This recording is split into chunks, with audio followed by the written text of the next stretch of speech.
皆さんこんにちは、のばなです。今日はアメリカにあるドイツのスーパーリードゥルに来ました。ドイツでもよく利用していたリードゥル、雰囲気もドイツと変わらずドイツを思い出します。見てみて。大きい熱があったじゃん、めっちゃ今寒い。小さい熱があったじゃん、今寒いじゃない。そういう見てこれ小さい熱じゃん。じゃあこれが今寒いじゃない。どっかだったじゃん、じゃ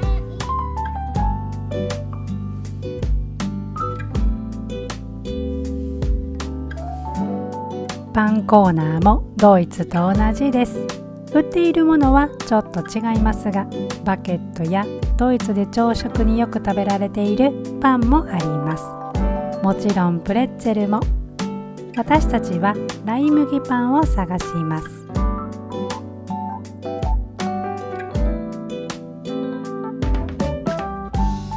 半額になっているジャーマンブレッドを発見しました。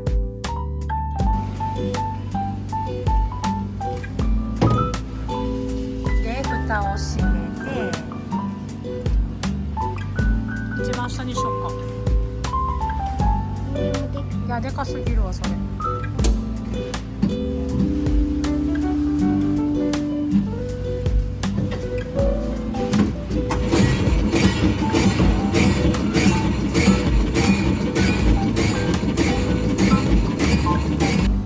ーの。よいしょ。じゃあこのパンをここにまず乗せる。ライ麦 100% ではないので私は食べませんが、夫や子供たち、特に娘がパンが好きなので、リードルで酸味のあるパンが買えるのはありがたいです。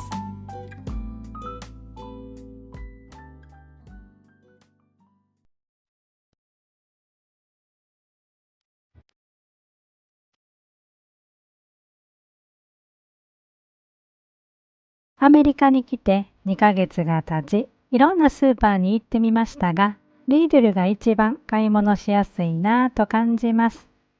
他のスーパーは選択肢が多すぎて長居してしまうし、お金も使ってしまうんですよね。その点リードルはあんまり誘惑がないと言いますか、必要なものだけ買って終了となるのでとても楽です。そして他のスーパーよりも安いなぁと感じます。でもせっかくアメリカにいるんだから、もちろん他のスーパーにも行くことはあります。でも基本的にはリードルで食品を買うことになりそうです。まさかアメリカに来てもリードルの常連客になるとは思ってもいませんでしたけどね。トレーダー・ジョーズも可愛くて好きですが、少し距離があるのでしょっちゅうは行けません。トレーダー・ジョーズもアルディ・ノードの子会社と聞きますし、なんやかんやドイツの会社にお世話になってるなぁと感じます。皆さんはアメリカのリードルの物価についてどう思われますか？よかったらコメント欄に感想を書いてみてください。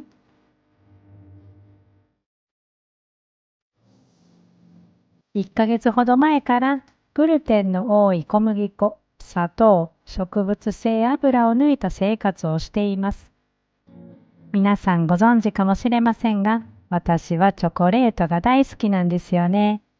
でも、今食べているものが15年後、20年後の体を作ると学び、とりあえず年末までは食べないと決めました。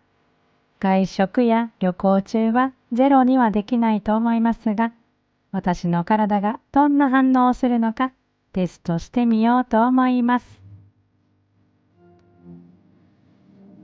甘いものを買わない分、オーガニックのものを買えるときは買おうと思います。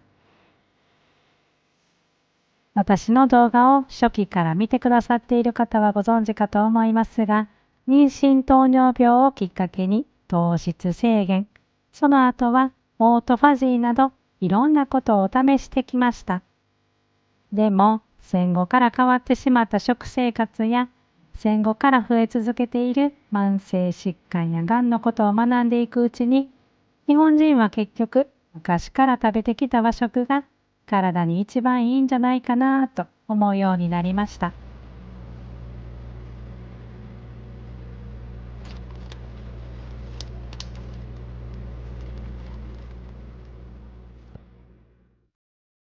何を食べたら体に良いかではなくて、何を減らすと体に良いかという視点で食生活を見直すことにしました。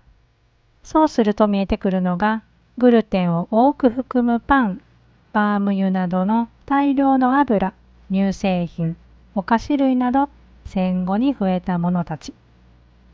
これらを取らなくてもきっと生きていける。その代わり、日本人が昔から食べてきたお米をしっかり食べて暮らしてみようと思うようになりました。歴史を学ぶって大事なことやなーって気づくのがだいぶ遅い40歳です。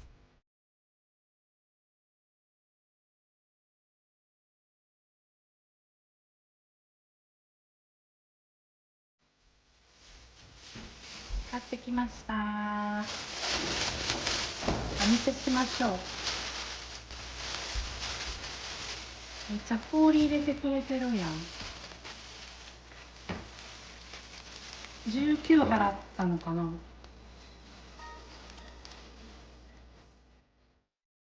子供たちがアメリカに来てからお刺身食べたいと言い続けていたのですが、やっと生で食べてもいいサーモンを手に入れたので、子供たちは大喜びです。魚屋さんにあらかじめ注文しておいたサーモン、受け取ってきました。日本のようなお刺身は食べられませんが、サーモンが食べられるだけありがたいと思います。お刺身がいつでも食べられる日本。海藻類も豊富ですし、子供たちが成人したら日本で住みたいと真剣に思っています。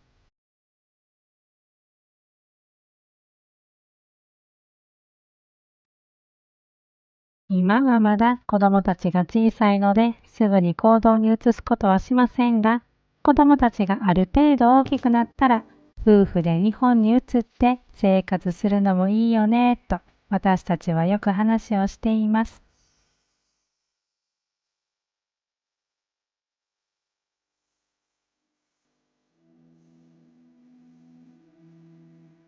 魚は手で食べてる。箸食べる？箸。まあ、醤油はそういう。まあ、僕もあげて、僕もあったら。よいしょ。わあ、おいしそう。まだ。待ってやそう。い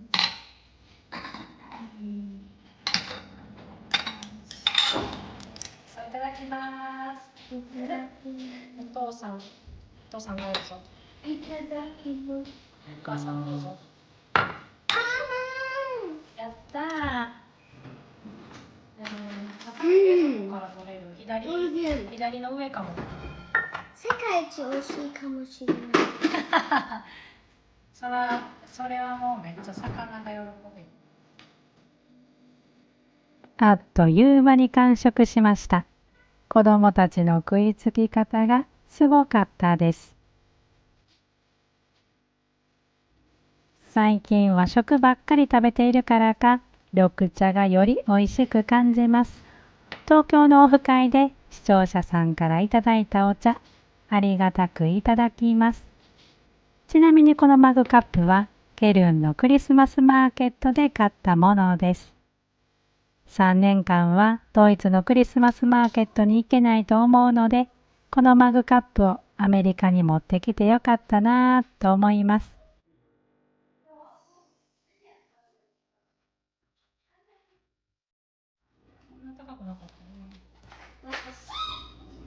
行きましょう。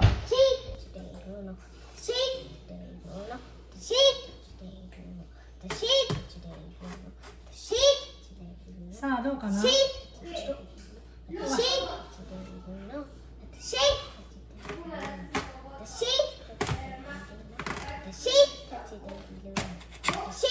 し。結構真っ赤やで。見せて。カレー。Iste. In Thailand na. Papa, wir haben eine gute Wassermelone. To 思いたい。そう思いたい。スイカが何よりも大好きな娘。冷蔵庫にあると食べ続けてしまうので、週末に1個スイカを買ってみんなで1週間で食べるというルールにしています。スイカの種がほとんどないので、種を出しながら食べるということを知らない子どもたち。どんどん楽な方向へ進む食品もどうなのかななんて思います。食品や添加物についての闇の部分を乱すとキリがないですし、食べるものがなくなるので、ある程度気にする程度にしておきますが、とりあえず砂糖とグルテンと植物性の油をやめることで免疫力は上がるんじゃないかなと思います。実践していく中で変化を感じることがあれば、また動画でお伝えしたいと思っています。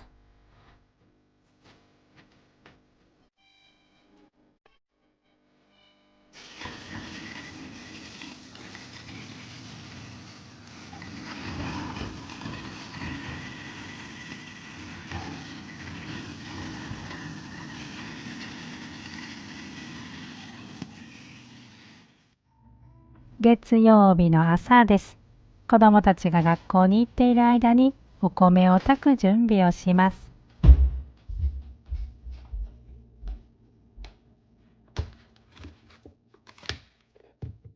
ニューヨークにあるライスファクトリーさんから購入した玄米、そして古代米。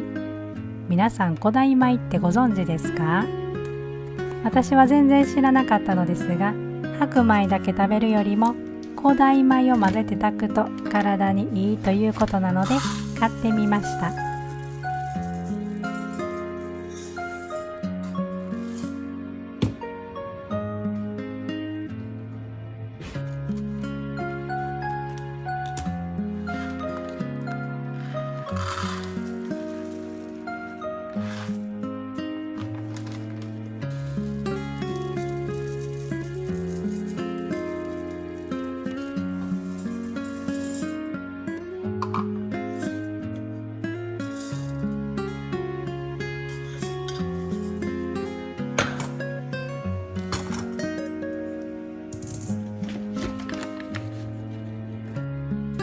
玄米だけ食べ続けるよりもいろんなお米の味を楽しもうということでいろいろと挑戦しています。玄米はよく噛んで食べないと消化に悪いとも聞きますので、必然的に咀嚼回数も増えそうです。古代米を混ぜた白米は1時間ほど水につけておきます。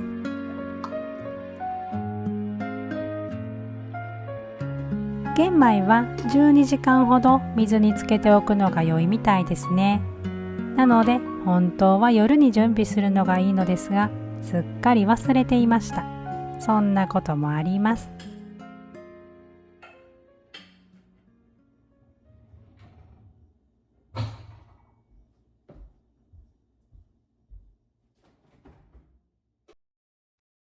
ドイツに住んでいた時に視聴者さんがおすすめしてくれた低温調理器。アメリカに来たら絶対買おうと思っていました。アマゾンで$100しなかったので思い切って買ってみました。健康であることを意識するといろんな情報が入ってくるのですが、とりあえず低温で調理したものの方がシミやシワも増えないということですし、何より私が一番懸念している糖尿病にならないためにも、あまり高温で料理したものは避けようと思うようになりました。人生折り返し地点まではいかないとしても、今食事に気をつけることで将来の自分の体が出来上がるんだということは忘れたくないなと思います。ということで今日は初めて温泉卵に挑戦してみます。67度で30分。出来上がりが楽しみです。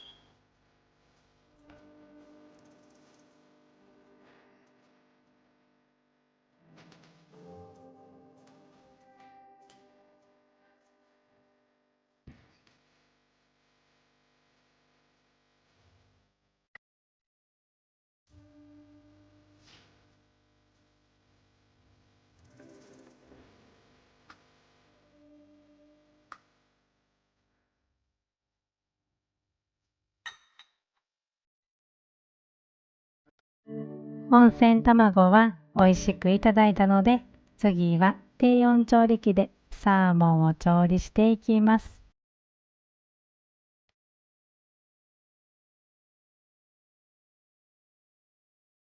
乾燥麹を視聴者さんからいただいていたので、玉ねぎ麹も作ってみました。ドイツで料理が好きじゃないと言い続けていましたが、低温調理器が来てからいろんなものが美味しく仕上がるので、料理が少しずつ楽しくなってきました。日本だとボニークという低温調理器が有名でしょうか。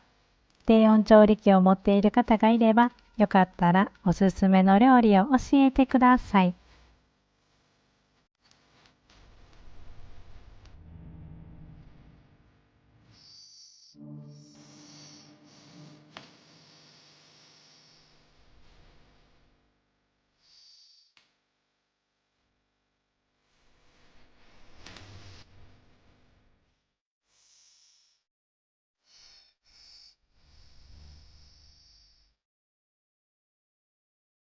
65分が経過しました。一袋は冷ましてから冷蔵庫で冷やしておきます。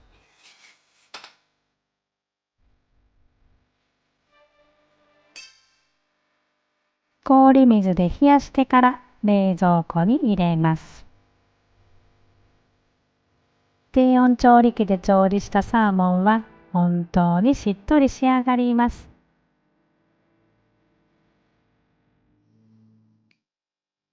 私はお醤油を少し垂らしていただきます。水につけていた玄米を炊いていきます。